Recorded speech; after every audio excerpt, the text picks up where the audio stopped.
असल हलचल हरियाणा में। आज बड़ा एक मौका है, और मौका क्या है वो मैं आपको बताऊंगा। हम पहुंचे हैं साध्वी देवा ठाकुर जी के पास, और सुना है कि अब वो भविष्यवाणी करेंगी कि करनाल लोकसभा सीट में किसकी होगी जीत। क्या ऐसा हो पाएगा? क्या वो इस चीज को स्पष्ट कर पाएंगी? क्योंकि हमें अपने अनुभव के आधार पे भी अभी तक ये नहीं समझ में आ रहा कि कौन आगे कौन पीछे। पूरे हरियाणा की नजर सिर्फ करनाल लोकसभा के ऊपर बनी हुई है कि पूर्व मुख्यमंत्री मनोहर लाल खट्टर की क्या स्थिति रहने वाली है। क्या वो आगे जाएंगे या फिर वो नीचे जाएंगे? तो साध्वी देवा ठाकुर जी हमारे साथ हैं। एक बार सभी को साधुवाद और राम राम। सभी को नमस्कार, मैं आपकी साध्वी देवा ठाकुर। 4-5 दिन से आपकी वीडियोस इतनी वायरल जा रही है, सोच से परे। आपके पास बड़े बड़े नेता, बड़े बड़े अधिकारी, बहुत से लोग आपने को किसी न किसी रिलेशन से मिलने के लिए आ रहे हैं कि इलेक्शन में उनको फायदा लगे। साध्वी पहले भी यहाँ थी, आज भी आए, आगे भी आऊंगी। लेकिन आज राजनीतिक के जो दौर है इसके ऊपर बड़े लोग आ रहे हैं। खुद पूर्व मुख्यमंत्री मनोहर लाल खट्टर भी आए, अभय सिंह चौटाला भी आए, और भी नेता आए, और बुद्धि राजा भी शायद आए। तो क्या स्थिति रहने वाली है, किस तरीके से आप देखती हैं, और क्या है मन में ऐसा? सबसे पहले तो मैं विशेष बात आपको कहूँ कि धार्मिक जो स्थल होता है, मंदिर, मस्जिद, गुरुद्वारा, उसके ऊपर किसी पार्टी विशेष का कॉपीराइट नहीं जी। कि वहाँ केवल भाजपा के लोग आए या केवल वहाँ पे कांग्रेस के लोग आए। वहाँ पे सभी का स्वागत होता है, और आम जन, आम इंसान सभी धार्मिक स्थल पर आना चाहिए, चाहे वो किसी धर्म का है, किसी भी पार्टी का है। तो मेरा यहाँ पे ऐसा नहीं है कि कोई विशेष रूप से आते, सबका स्वागत है। मनोहर लाल खट्टर यहाँ पहुंचते हैं, बुद्धि राजा आते हैं, और शायद हमारे बीएसपी के लीडर भी आते हैं, और मतलब एक दोहरी राजनीति कैसे चल रही है। आप करनाल में हमने जो सुना कि आप करनाल में बीजेपी को सपोर्ट कर रही हैं, आप कैथल में अभय सिंह चौटाला को सपोर्ट कर रही हैं। ये किस तरह का रूप है? कभी कभी पात्र साफ नहीं होता, और अगर कभी कभी पात्र साफ नहीं और उसमें दूध डाल दे तो खराब हो जाता है। कभी कभी स्थान सही नहीं होता। तो देखिए, बात ये नहीं है कि भारतीय जनता पार्टी को मैं सपोर्ट नहीं करती, इसमें कहीं कोई संदेह भी नहीं है, मैं करती हूँ। लेकिन कभी कभी व्यक्ति विशेष रिलेशन भी बहुत बड़ी बात हो जाती है। एक डिवोटेड, समर्पित, एक आन बान शान की जहाँ प्रतिष्ठा की बात आए, जहाँ एक समुदाय की बात आए, जहाँ पर एक व्यक्ति विशेष की प्रतिष्ठा की बात आए, तो आदमी को खड़ा होना चाहिए, स्वाभिमानी व्यक्ति का साथ देना चाहिए, इसमें कोई बुराई नहीं। आज किसान परेशान है। किसान ये कहता है कि मेरे ऊपर गोलियां चलाई गई हैं, और सिख समुदाय है वो भी कहीं ना कहीं नाराज है। काफी बीजेपी को लेकर के लोगों में नाराजगी है। जैसे खट्टर साहब जाते हैं गांव में, वहां विरोध होता है। आज सालवन में पहुंचे थे, सालवन राजपूतों का गांव है, वहां भी विरोध हुआ। ऐसा क्यों? देखिए, मैं राजपूत समाज से विशेष करके अपील करना चाहती हूँ। आप माननीय राजनाथ जी को देखिए, योगी जी को देखिए, वसुंधरा जी को देखिए, ज्योतिराज सिंधिया को देखिए, अनुराग ठाकुर को देखिए। आप बीजेपी आप हैं, यानी कि भारतीय जनता पार्टी राजपूतों की अपनी पार्टी है। भारतीय जनता पार्टी के अलावा राजपूतों को सम्मान, राजपूतों का मान किसी ने रखा ही नहीं। अब बात करते हैं महापुरुषों को लेकर जो विवाद हुआ, खासकर मीर भोज को लेके। गुज्जर समाज का कहीं दूर तक विरोध आज नहीं है। पूरा गुज्जर समाज आज भारतीय जनता पार्टी को वोट कर रहा है। कहीं एक व्यक्ति विशेष ने आवाज खिलाफ नहीं उठाई, क्योंकि सनातन को समझना होगा, सनातन की बात करनी होगी। और राजपूत तो ध्वजा के लिए, भगवे के लिए, पगड़ी के लिए, सम्मान के लिए, हमारे तो महापुरुषों ने शुरू से लेके अभी तक, ऐसा कैसे हम भिन्न जा सकते हैं? राजपूतों से अपील करूं, आप लोगों के पास मौका है, अब वापस महाराणा प्रताप की तरह अपने सम्मान की बात करिए, जो आपके सनातन की बात करें। तो ये तो आप मतलब एक सीधा इशारा कर रही है कि भाई आप भाजपा की तरफ चले जाओ। ऐसे कैसे होगा? आपने कहा कि यहाँ हर कोई आता है, यहाँ कांग्रेस लीडर भी आए, यहाँ बीएसपी लीडर भी आए, यहाँ मराठा जी भी, पता नहीं है आए नहीं आए, लेकिन वोट किसको दें? वोट ऐसे नेता को दे जो लोगों की समस्या को दूर करे, उनकी सुनवाई हो। आने वाला समाज है वो कभी विमुख हो नहीं सकता।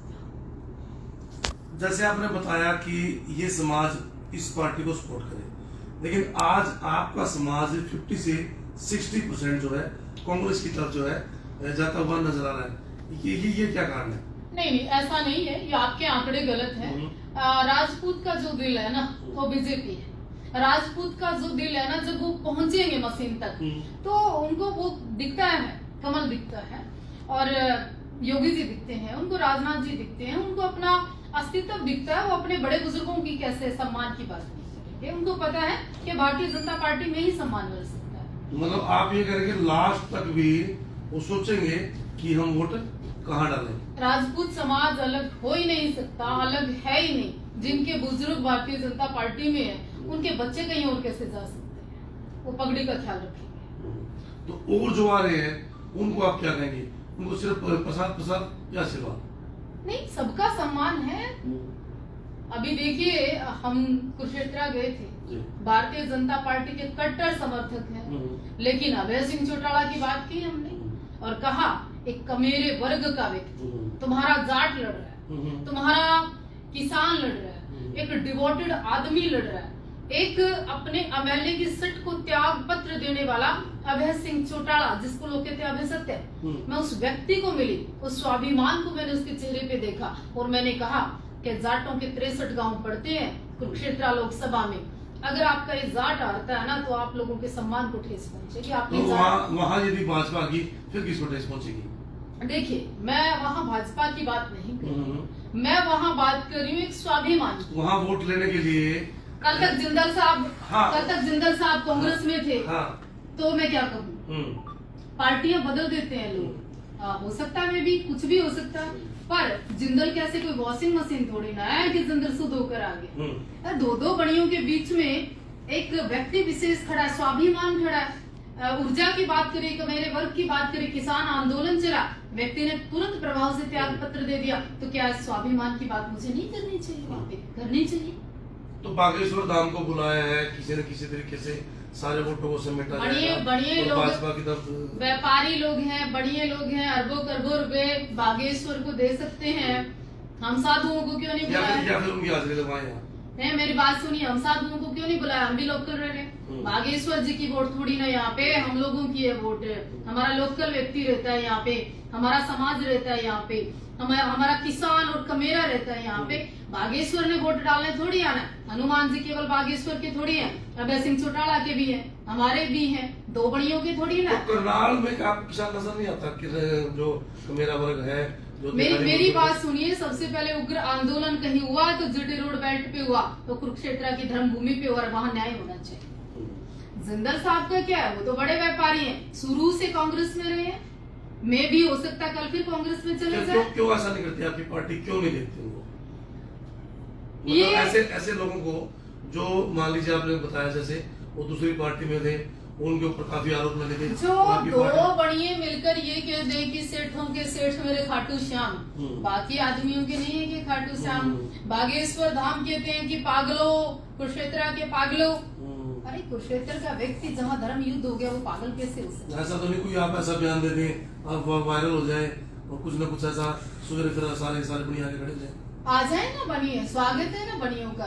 तुम दो बढ़िया अकेले जाट को हेरोगे तो यहाँ का जमीर मर गया क्या? ये ठाकुर जी या खाटू श्याम या हनुमान जी केवल दो बढ़ियों के हैं क्या? सारे समाज के, हर व्यक्ति के, और अभय सिंह चौटाला के भी हैं खाटू श्याम। उनके तो गाने में भी आता है जी, हनुमान लिखे मेरी बई।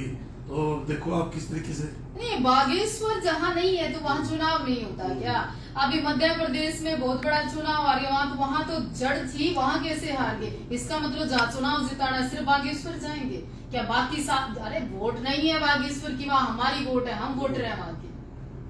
आपको क्या लगता है, मतलब आप जहाँ आदेश करेंगे उसका फर्क पड़ेगा? क्या युवाओं को हमारी बात समझ नहीं आती? क्या आम व्यक्ति से जो हम आई कांटेक्ट है हमारा वो समझ नहीं आता? क्या हमारी भाषा और हमारी कार्यशैली समझ नहीं आती लोगों को? क्या युवाओं को बात में दम नहीं लगता? अगर लगता है तो एक युवा, मैं कहूँ कुरुक्षेत्र का स्वाभिमान की बात करेगा, तो ही नहीं होने देगा। आपने कल एक बयान सुना होगा मराठा वीरेंद्र वर्मा का कि भाजपा के अंदर और कांग्रेस के अंदर ये दो कैंडिडेट है, उन्होंने इनको जहांगीरगढ़ के नाम से संबोधित किया, तो उसके बारे में आप क्या कहेंगे? वीरेंद्र सिंह समाज आधे से ज्यादा मराठा नहीं लिखता, रोड समाज आधे से ज्यादा ये कहता है हम नहीं है मराठे, हम तो रोड है। तो वो वहां भी तो हम लोगों को देखना होगा कि क्या लिखें। दूसरी बात, मैं इतने बड़े अधिकारी जो रहे, इतनी बड़ी पोस्ट पे जो रहे, वो व्यक्ति जातियों की बात कैसे कर सकते हैं? मतलब वो व्यक्ति एक 9.5 साल के सीएम को, या कांग्रेसी भी चाहे बुद्धि राजा है वहां से चुनाव लड़ रहा है, तो जाति विशेष में बांट के और इस शब्द का उपयोग करके कैसे मतलब आपसी विवाद करनाल में खड़ा कर सकता है? सिर्फ वोट का लालच, इससे भाईचारा खराब होगा। पंजाबी समाज ने पता क्या किया, एक बिना इन्वेस्ट करे वो समाज इतने ऊपर तक आया। उसने किचन सिखाया, खाना सिखाया, आम आदमी को जनजीवन जीना सिखाया। उस पंजाबी समाज को इस तरह के शब्दों का उपयोग करना कहां से? बिल्कुल गलत मानती हूँ। आप कैसा नेता चाहते हैं? अब ये कहते हैं कि भी मनोहर लाल खट्टर तो बुजुर्ग हो चुके हैं, 31 साल का नया युवक है, बहुत कुछ करेगा, अच्छे वादे करेगा, ये करेगा, वो वकील और डॉक्टर और नेता पुराने अच्छे होया करें, नया तो वकील भी एक्सपर्ट नहीं होता और नया डॉक्टर और वैद्य भी इतना बढ़िया नहीं होता। और घर में अगर बड़ा बुजुर्ग हो जाए तो के घर में तो ठाके फेंका। अनुभवी है मनोहर लाल खट्टर जी, और एक सहज है, डिवोटेड है, दानी है। 9.5 सालों में से पहले है क्या आपके पास कभी? बिल्कुल, मेरी मुलाकातें होती रही। यहाँ आए नहीं है? नहीं, देखिए, एक उनका फॉल्ट है जो कि मैंने हमेशा सच को सच कहने की हिम्मत साध्वी देवा ठाकुर करती है। अगर संजय भाटिया जी कनेक्ट रहते तो मनोहर लाल जी को घूमने की आवश्यकता कहाँ पड़ती? अगर सीएम विंडो ना बनाकर आम आदमी से कनेक्ट होते तो आज ये स्थिति त्रिकोणी नहीं होती। अगर आम जन से 5, 7, 10 आदमी का घेरा उनको शीशा दिखाने का काम करता तो आज मनोहर लाल जी के सामने ये सब प्रतिष्ठा का सवाल नहीं होता। तो उनको मतलब जोर लगाने की जरूरत ना पड़ती। देखिए, मैं बिल्कुल सच को सच कहने की ताकत रखती हूँ और बिल्कुल सत्य है। एक घेरा, एक ओरा, एक 5, 7, 10 लोगों का जो टीम थी भारतीय जनता पार्टी की करनाल के अंदर, उन लोगों का फॉल्ट है, ना कि मनोहर लाल खट्टर जैसा ईमानदार, बेदाग और एक संत जैसी छवि का व्यक्ति मैंने कभी जीवन में नहीं देखा। अब जीतेगा कौन? बात सुनिए मेरी ध्यान से। जीतेंगे तो मनोहर लाल खट्टर जी, और लाखों वोटों से। कंपटीशन बहुत टाइट है। लाखों वोटों से माननीय मनोहर लाल खट्टर, पूर्व सीएम, 9.5 साल के सीएम। ये लाइव है। हाँ, मैं बोल रही हूँ, आप लोग आना 4 तारीख के बाद और मिलना मुझसे। भारतीय जनता पार्टी के प्रत्याशी माननीय मनोहर लाल खट्टर जी, पूर्व सीएम, आपके जीत रहे हैं, क्योंकि एक वोटर को ये पता है जो अभी से जानगी करने लगे, जो अभी से पटों पे हाथ मार के एक बुजुर्ग को कहते हैं 10-10 खट्टर को देख लेंगे। आप खट्टर नहीं देख रहे, आप करनाल की जनता ने चैलेंज कर रहे हो। वो तो ये भी कह रहे हैं कि सचिन तेंदुलकर की तरह बल्ला चलाएंगे, शॉट पे शॉट मारेंगे। तुम शॉट मारने की बात कर रहे हो, तुम ये तो डिसाइड कर लो कि भाई कांग्रेस का मुख्यमंत्री किन्हें बनाओगे। तुम ये तो डिसाइड कर लो, तो लोचन सिंह आ रहे हैं आपके।